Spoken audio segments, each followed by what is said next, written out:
Boa tarde a todos, a paz do nosso Senhor e Salvador Jesus Cristo. A mensagem de hoje tem como título Aproveitando as oportunidades. Para recebermos as bênçãos de Deus em nossa vida, o primeiro passo é aproveitar da melhor maneira possível as oportunidades que nos são oferecidas, pois elas não aparecem em todos os momentos. Jacó, por exemplo, aproveitou a oportunidade e foi abençoado com a primogenitura. Jacó, como sabemos, era oportunista e soube esperar o momento certo para obter vantagem sobre o seu irmão Esaú e também sobre o seu sogro Labão. Jacó acabara de preparar a sua refeição e naquele momento chegou Esaú faminto. Então Jacó, aproveitando a oportunidade, negociou: eu lhe darei dessa comida que preparei, se você me der a sua primogenitura. Esaú, com fome, nem parou para pensar. Em troca de um prato de lentilhas, transferiu para o seu irmão o direito de primogenitura, que na época era um status muito importante na família. Por meio das suas atitudes, Esaú demonstrou ter o caráter de quem vivencia o momento e não quer saber do amanhã. Ele tipifica a pessoa que não leva em conta a sua escala de valores quando toma as suas decisões, que não sabe discernir o que é mais e o que é menos importante, que nivela tudo por baixo. Mas Jacó soube valorizar o direito de primogenitura e aproveitou esse momento de fragilidade do seu irmão para agir com sagacidade e ficar com a bênção que por direito seria de Esaú. Por isso, Jacó passou a ser o patriarca da nação de Israel e até hoje o seu nome é respeitado. Isaías também aproveitou a oportunidade e tornou-se o profeta messiânico. Em Isaías 6:8, Deus fez uma pergunta genérica, que foi a seguinte: a quem enviarei e quem há de ir por nós? E Isaías respondeu: eis-me aqui, envia-me a mim. Então Deus incumbiu Isaías da sua nobre missão de anunciar ao povo a vinda do Messias. Isaías aproveitou a oportunidade concedida pelo Senhor e tornou-se o maior profeta messiânico da Bíblia. Davi aproveitou a oportunidade, por exemplo, e venceu o gigante Golias. No livro de 1 Samuel, capítulo 17, vemos que Davi, o futuro rei de Israel, perguntou: que farão aquele homem que ferir a este filisteu e tirar a afronta de sobre Israel? Então lhe disseram: o rei isentará toda a sua família de impostos, concederá riquezas e dará a sua filha em casamento. Ao tomar conhecimento da recompensa, Davi se dispôs a correr riscos e enfrentar o gigante Golias. E eu digo a você, muitas vezes, aproveitar oportunidades significa correr riscos. Isso não quer dizer correr riscos desnecessariamente, agindo de maneira impensada, perigosa ou utópica. Paulo, por exemplo, aproveitou a oportunidade e tornou-se o apóstolo dos gentios.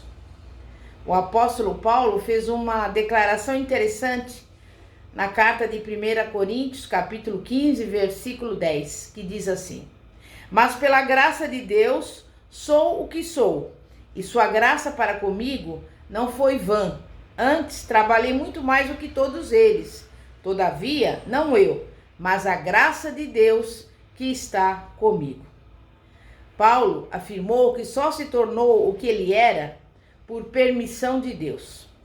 Ele trabalhou mais do que outras pessoas para não desperdiçar nenhuma das oportunidades concedidas por Deus. E isso só foi possível porque o Senhor estava com Paulo. Vamos ver um exemplo que mostra como não aproveitar as oportunidades concedidas por Deus.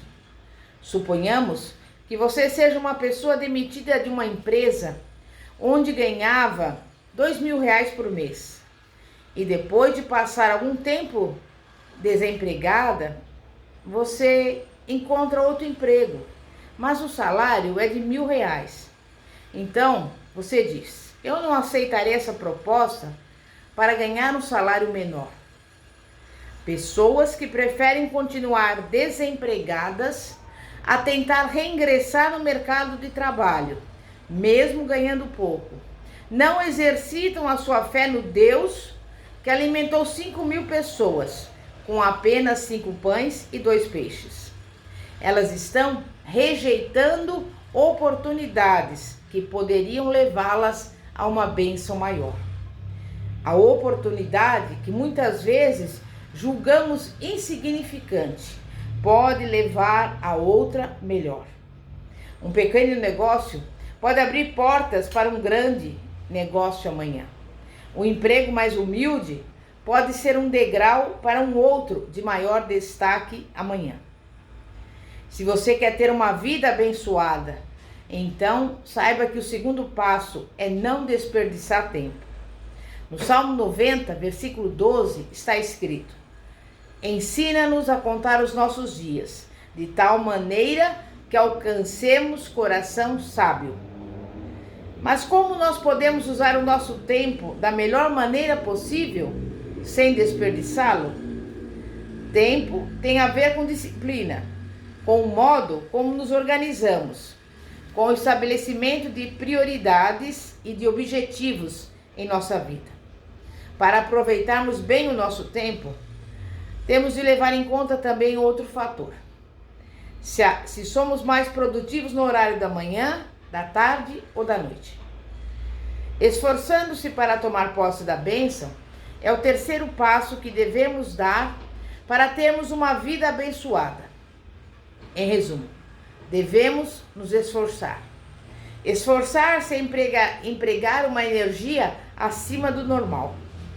Na Bíblia, está registrado de maneira enfática o modo como Deus falou com Josué após a morte de Moisés, ordenando-lhe que ultrapassasse o Jordão com o povo e tomasse posse da terra prometida.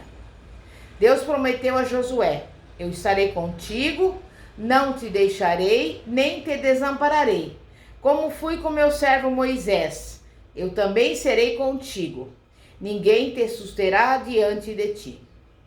Enquanto falava com Josué, Deus o exortou 3 vezes a ter bom ânimo.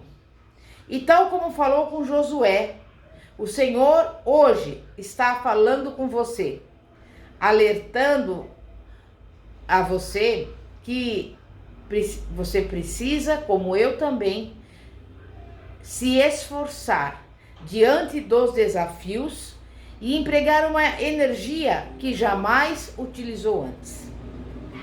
Por exemplo, Gideão se esforçou e tornou-se juiz de Israel. No período dos juízes, a nação de Israel foi subjugada pelos midianitas e viu-se diante de um grande dilema. Ou deixaria os inimigos se apossarem das suas terras e seria destruída como nação, ou lutaria e expulsaria os inimigos ali. Por 7 anos, os israelitas atravessaram momentos de muita aflição e de fome. Gideão não via condições de malhar o trigo na eira, longe dos midianitas. Então, ele o escondeu no lagar, lugar onde se amassavam uvas. Deus viu o esforço excessivo de Gideão para malhar trigo no lagar, bem como a sua persistência ao lutar pelo que era seu. Deus chamou Gideão para libertar Israel dos seus inimigos, porque se alegrou em vê-lo trabalhando e se esforçando. O Senhor não chama pessoas ociosas, descompromissadas com o trabalho ou com a sua palavra para executar uma missão. Ele aprecia quando seus filhos usam a força, a coragem e a inteligência para lutar pelos seus objetivos. Por exemplo, Neemias era copeiro do rei, obteve autorização para voltar a Jerusalém e recebeu madeiras para reconstruir os muros daquela cidade. Neemias viajou a cavalo, puxando madeira cerca de 1.450 quilômetros.